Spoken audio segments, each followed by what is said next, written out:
আসসালামু আলাইকুম। পিএসপির এ to Z Bangla tutorial কোর্সে স্বাগতম জানাচ্ছি।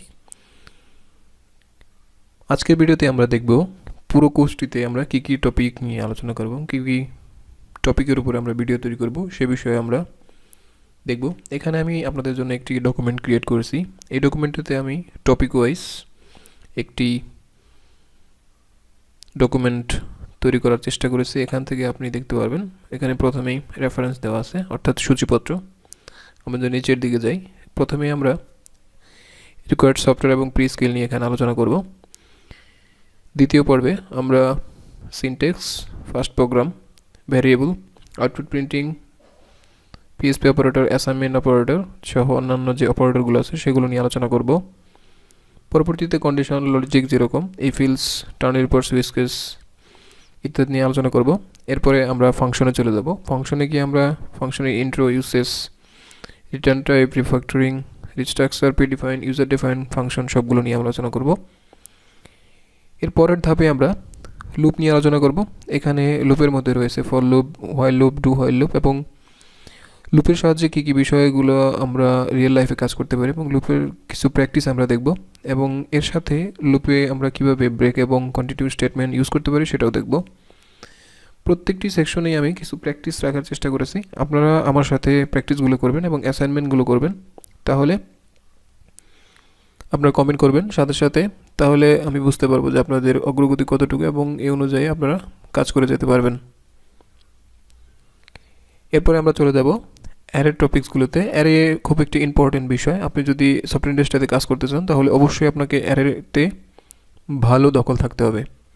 অ্যারেকে ইগনোর করলে কখনোই আপনি ভালো প্রোগ্রামার হিসেবে নিজেকে দাবি করতে পারবেন না, কেননা আমরা যখনই কোনো ডাটা নিয়ে কাজ করব, মাল্টিপল ডাটা, কমপ্লেক্স ডাটা, তখনই আমাদের অ্যারে অথবা অবজেক্ট প্রয়োজন হবে।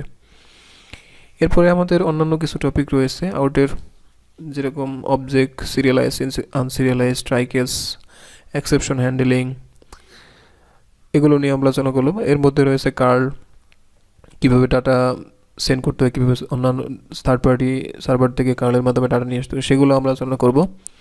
এরপরে চলে যাব আমরা ফর্মে, অর্থাৎ HTML থেকে কীভাবে আপনি ডাটা সার্ভারে নেবেন, সার্ভারে নিয়ে কীভাবে প্রসেস করবেন, কীভাবে একটা ফাইল আপলোড করবেন, কী কী ফাইল আপলোড করা যাবে, কী কী করা যাবে না, ফাইল আপলোডের কিছু কনফিগারেশন, মাল্টিপল ফাইল আপলোড সহ অন্যান্য যে বিষয়গুলো আছে সেগুলো আমরা ফাইল আপলোড সেকশনে আলোচনা করব। এরপরেও আছে মাল্টিপল PHP ভার্সন এবং CLI কীভাবে আপনি ম্যানেজ করতে পারবেন, সে বিষয়গুলো আমরা এই টপিকটিতে দেখব।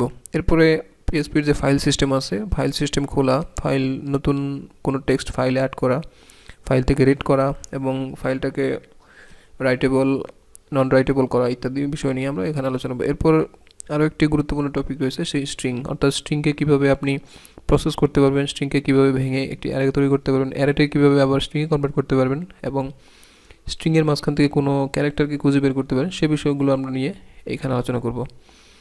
এরপরে আমরা ডাটাবেস অপারেশনে গিয়ে সেখানে ক্রিয়েট, রিড, আপডেট, ডিলিট নিয়ে আলোচনা করব এবং MySQL সহ অন্যান্য যে ডাটাবেস আছে, MySQL, SQLite যে ডাটাবেস আছে সেগুলো নিয়ে আমরা আলোচনা করব।